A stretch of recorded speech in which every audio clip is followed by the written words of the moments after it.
A rivalidade entre a Coca-Cola e a Pepsi é uma das maiores, mais diretas, duradouras e competitivas da história dos negócios. Você pode ficar surpreso ao saber que, em termos de vendas, a PepsiCo é quase exatamente o dobro do tamanho da Coca-Cola. No entanto, é importante observar que 58% das vendas da Pepsi vêm de várias marcas de alimentos, como Frito-Lay e Quaker Oats, enquanto a Coca-Cola está focada exclusivamente em bebidas. Ao analisar as categorias de bebidas, começando pelos refrigerantes, que é onde tudo começou, a Coca-Cola foi inventada por John Pemberton em 1886. Cerca de 7 anos depois, Caleb Bradham formulou a Pepsi-Cola para competir com ela. Inicialmente, a Coca-Cola estava anos-luz à frente da Pepsi, mas ao longo de 50 anos, a Pepsi ganhou terreno, utilizando estratégias como vender Pepsi em garrafas maiores por 5 centavos durante a Grande Depressão e direcionar campanhas publicitárias para um público mais jovem nas décadas seguintes. Na década de 1980, a competição entre as duas atingiu seu auge com a famosa Pepsi Challenge, um teste cego de sabor no qual muitas pessoas afirmaram preferir a Pepsi. No entanto, a Coca-Cola reagiu mudando sua fórmula para uma versão mais doce, conhecida como New Coke. Isso resultou em reações negativas do público, mas a Coca-Cola Classic foi reintroduzida, e as vendas dispararam, mantendo a Coca-Cola como a cola mais popular. Além dos refrigerantes, a rivalidade se estende a outras categorias de bebidas, como os Diet Colas. Na década de 1960, as Diet Sodas começaram a ganhar popularidade, levando Coca-Cola e Pepsi a introduzirem suas próprias versões. A competição entre essas duas marcas continua, com inovações constantes e ajustes nas fórmulas para atender às preferências do consumidor. Em resumo, embora a Pepsi tenha alcançado notáveis conquistas, a Coca-Cola permanece como a vencedora geral na categoria de colas. A rivalidade se estende para além dos refrigerantes, abrangendo diversas categorias de bebidas, e ambas as empresas continuam a se adaptar e competir no mercado. Eles lançaram um refrigerante separado chamado Tab, mas apenas um ano depois, a Pepsi de fato introduziu a Diet Pepsi, e apesar de ter a marca Pepsi associada a ela, o Tab provou ser o refrigerante Diet mais vendido. Em 1982, quando a Coca-Cola estava perdendo participação de mercado e buscando maneiras diferentes de sacudir as coisas, eles finalmente introduziram a Diet Coke, o segundo produto a ter a marca Coca-Cola. Não surpreendentemente, foi um grande sucesso, um dos maiores lançamentos de produtos já feitos, e por alguns anos, a partir de 2011, a Diet Coke estava superando a Pepsi regular. Mais uma vez, a Coca-Cola foi a vencedora nesta categoria. A próxima categoria a ser comparada é a de limão-lima. No início dos anos 1960, o sucesso do 7-Up, que era de uma empresa diferente, motivou tanto a Coca-Cola quanto a Pepsi a lançarem seus próprios refrigerantes de limão-lima. A Pepsi lançou um chamado Teen, enquanto a Coca-Cola introduziu seu icônico Sprite. Não é preciso dizer que o Sprite foi muito mais popular dos dois. Na década de 1980, quando tudo estava se intensificando, a Pepsi não podia apenas ficar parada e permitir que o Sprite controlasse o mercado de limão-lima. Eles descontinuaram o Teen e introduziram o Slice, que se destacava por ser feito com 10% de suco de frutas. As pessoas responderam positivamente, mas a Coca-Cola já possuía uma marca popular de sucos chamada Minute Maid. No ano seguinte, eles lançaram uma linha de refrigerantes Minute Maid, que também continham 10% de suco de frutas. As pessoas começaram a escolher entre o Slice, uma marca que nem existia alguns anos antes, e o Minute Maid, uma marca conhecida e confiável por décadas. As pessoas rapidamente deixaram o Slice, e descobriu-se que a ideia dos 10% de suco de frutas era mais um truque de marketing. O Slice lutou para competir com o Sprite, e no final da década, não havia suco em nenhum desses refrigerantes sem um truque.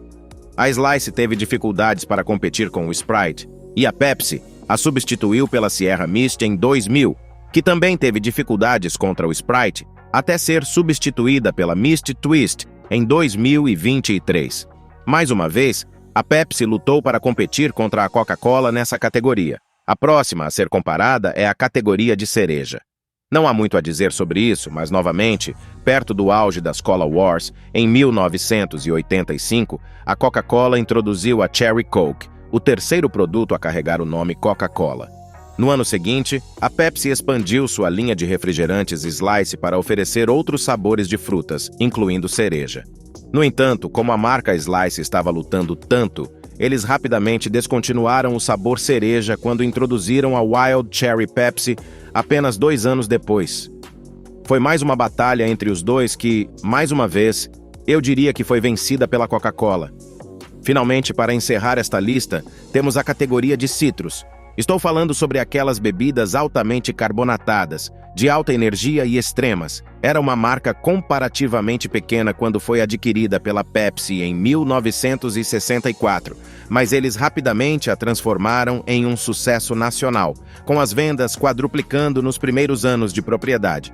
No início, sua publicidade era centrada em personagens, eu diria, caipiras, originários do Tennessee, mas na década de 1970, começaram a mirar em pessoas mais jovens e ativas, o que ajudou a torná-la a bebida gaseificada de crescimento mais rápido no país.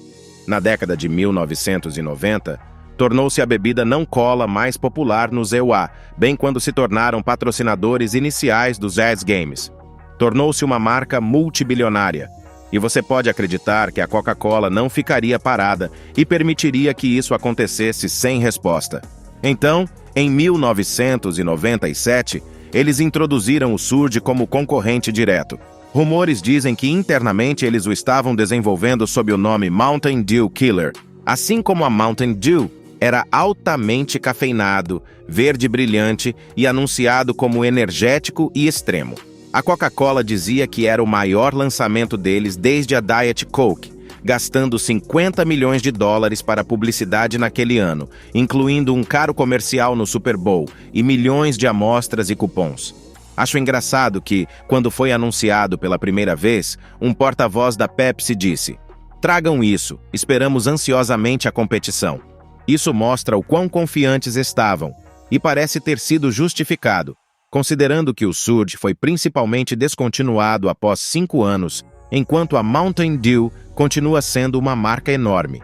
Em 2005, a Coca-Cola tentou novamente com um produto semelhante chamado Volt, que também foi descontinuado após alguns anos.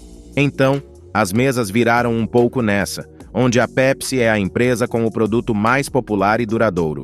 Coincidentemente, a Coca-Cola anunciou uma joint venture com a Nestlé, onde desde então tem produzido produtos sob os nomes Nestea e Nescafé. Essa parceria foi encerrada em 2018, enquanto a parceria com a Pepsi continua. No entanto, a Coca-Cola também é proprietária das marcas Gold Peak Tea, Fuzi e Honest Tea. Outra categoria a ser considerada é a de água. No final da década de 1990, a água engarrafada era considerada o segmento de crescimento mais rápido na indústria, e a Pepsi começou a vender a Aquafina nacionalmente, tornando-se a marca mais vendida com base no volume. Logo após, a Coca-Cola lançou sua própria marca chamada Dasani, que também se tornou muito popular, apesar de algumas críticas. Em 2007, a Coca-Cola também comprou a empresa por trás das marcas Vitamin Water e Smart Water. Mais recentemente, a tendência tem sido a água com gás. Em 2018, a Pepsi lançou a Bubbly, que esperavam ser sua próxima marca bilionária. E a Coca-Cola respondeu 2 anos depois com o lançamento do AHA. Passando para a categoria de sucos, como já mencionado, a Coca-Cola comprou a Minute Maid em 1960 e, 34 anos depois, introduziu uma nova marca de sucos, chamada Frutopia. Em resposta, a Pepsi comprou o maior concorrente da Minute Maid, a Tropicana, por 3 bilhões de dólares em 1998.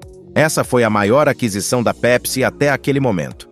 A Coca-Cola continuou a lançar mais marcas, como a Simply Orange nos anos 2000, mas descontinuou a Fruitopia. Em 2021, a Pepsi vendeu a Tropicana, juntamente com outras marcas, pelo mesmo valor que pagou por ela. A batalha nesse segmento acalmou um pouco desde então. Em seguida, temos as bebidas esportivas. Nos anos 1980, a Coca-Cola lançou o Powerade para competir com o já dominante Gatorade, feito por outra empresa. Na década de 1990, a Pepsi introduziu o All Sport para competir. No entanto, tanto o Powerade quanto o All Sport nunca conseguiram superar o sucesso do Gatorade. Em 2001, o Gatorade detinha 86% do mercado, enquanto o Powerade tinha 11% e o All Sport 3%. Em 2001, a Pepsi decidiu vender o All Sport e comprar a Quaker por 3 bilhões de dólares, tornando-se proprietária da Gatorade.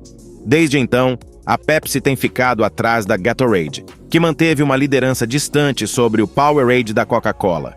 Em 2021, a Coca-Cola fechou a lacuna ao adquirir a Body Armor por 5 bilhões e 600 milhões de dólares, sua maior aquisição de marca até então. A última categoria que quero comparar hoje são as bebidas energéticas. Ambas as empresas são proprietárias de várias marcas de bebidas energéticas, mas mais notavelmente, em 2015, a Coca-Cola comprou uma participação minoritária na Monster, onde combinaram suas bebidas energéticas existentes. Em 2020, a Pepsi comprou a Rockstar por 3 bilhões e 85 milhões de dólares. Assim, novamente, tem sido uma batalha de bilhões de dólares entre essas duas gigantes. Deixe-me saber nos comentários o que você pensa sobre essa extensa rivalidade entre a Coca-Cola e a Pepsi. Agradeço por assistir.